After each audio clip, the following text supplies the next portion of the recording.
Salut fils et filles de Dieu très haut. Nous sommes la gloire de Dieu en Jésus-Christ. Dieu est saint, Dieu est fidèle, Dieu est glorieux. Il est plein d'amour, de grâce, de miséricorde, de faveur, de bonté pour nous. Notre Père céleste nous aime d'un amour si grand que lorsqu'il nous a créés à son image, à sa ressemblance, il s'est assuré de créer le monde avec toutes les richesses qui s'y trouvent, lui régnant dans les cieux, nous dominant sur la terre. Il a fait toutes bonnes choses pour nous. Malgré ses merveilles, malgré tout ce que le Seigneur a fait, l'homme s'est détourné de lui en croyant au mensonge de l'ennemi, en croyant à sa ruse, en se détournant du Père, lui faisant croire qu'il serait tel que Dieu. Pourtant, dans la création, Dieu l'avait déjà fait tel que lui, en le faisant à son image, à sa ressemblance. Bien-aimés, notre Père nous aime tellement qu'avant que nous demandions quelque chose, il a déjà pourvu. Il a déjà disposé toutes choses pour nous. Il nous prépare juste, il prépare nos cœurs, notre âme, notre esprit à recevoir ce qu'il a déjà préparé pour nous. Jésus-Christ a dit une parole très forte. L'homme ne vivra pas de pain seulement, mais il vivra de toute parole qui sort de la bouche de l'Éternel. Alléluia. Dieu a fait tellement de belles choses pour l'homme, mais l'homme s'est toujours détourné de lui. L'homme l'a toujours rejeté. L'homme l'a toujours régné.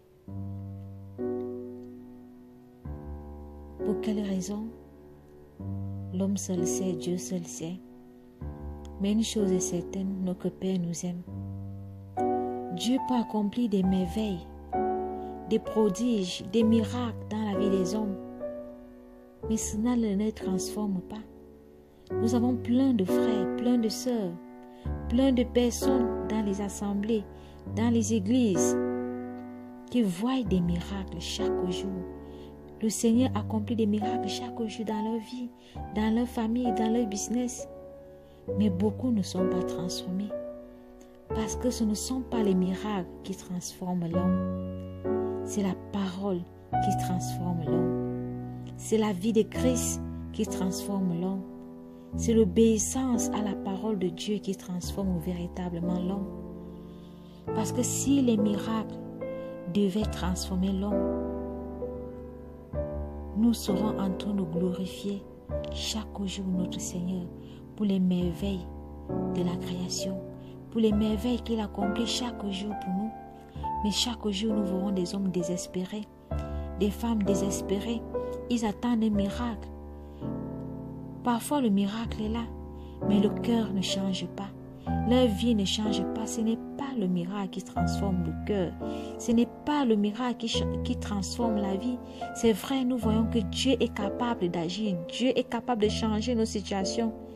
Mais ce que Dieu veut avant tout, c'est notre cœur. Et cela ne date pas d'aujourd'hui. Nous voyons les prouesses que le Seigneur a accomplies lorsqu'il devait sortir Israël d'Égypte. Nous voyons les 10 plaies, nous voyons comment il a fendu la mer. En deux, il a fait traverser son peuple. Le peuple était émerveillé par ses miracles, par ses prodiges, par tout ce qu'il a fait. Exode 14, 31, il est écrit: Israël vit la main puissante que l'Éternel avait dirigée contre les Égyptiens. Et le peuple craignit l'Éternel, et il crut en l'Éternel et en Moïse, son serviteur. Alléluia. Le Seigneur a fait des merveilles. Le Seigneur a fait des prodiges. Mais cela n'a pas empêché au peuple, quelque temps après, de se détourner de Dieu. Malgré tout ce qu'ils ont vu le Seigneur faire en Égypte, le Seigneur faire avec eux, la manne qui tombe du ciel, les écailles qui tombent en milliers et ils sont nourris. Malgré cela, ils ne sont pas donnés à Dieu.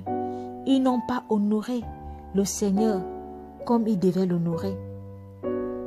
Exode 32, au verset 23, nous lisons: Ils m'ont dit, faisons-nous un Dieu qui marche devant nous, Car ce Moïse, cet homme qui nous a fait sortir du pays d'Égypte, nous ne savons ce qu'il est devenu.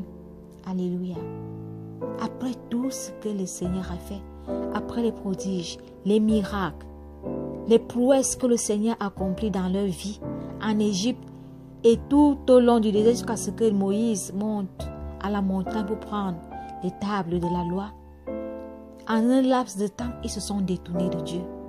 Ils ont fait un veau d'or pour adorer le veau d'or et dire que c'est le veau d'or qu'ils vont suivre. Ils ont oublié tout ce que le Seigneur a fait pour eux, tout ce que le Seigneur a accompli.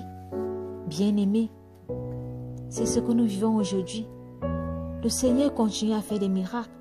Le Seigneur continue à agir. Mais ce n'est pas ces miracles qui transforment les cœurs des hommes. Ce n'est pas ces miracles qui transforment la vie des hommes. Les miracles sont là pour éblouir un instant. Mais après, ils reviennent à leurs habitudes. Ils reviennent à leur ignominie. Bien-aimés, il est bon de réclamer les miracles de notre Père. Mais que ces miracles ne nous détournent pas de Dieu. Que ces miracles ne nous poussent pas à croire que notre Seigneur ne peut rien faire d'autre pour nous. Le miracle, ce n'est pas ça que le Seigneur veut nous démontrer son amour. C'est sa parole, c'est sa vie en nous. C'est manifester le royaume, c'est manifester les fruits de l'Esprit qu'il nous a donnés. On n'est plus que le miracle. L'Esprit de Dieu que nous avons est plus que le miracle que nous voulons voir chaque jour.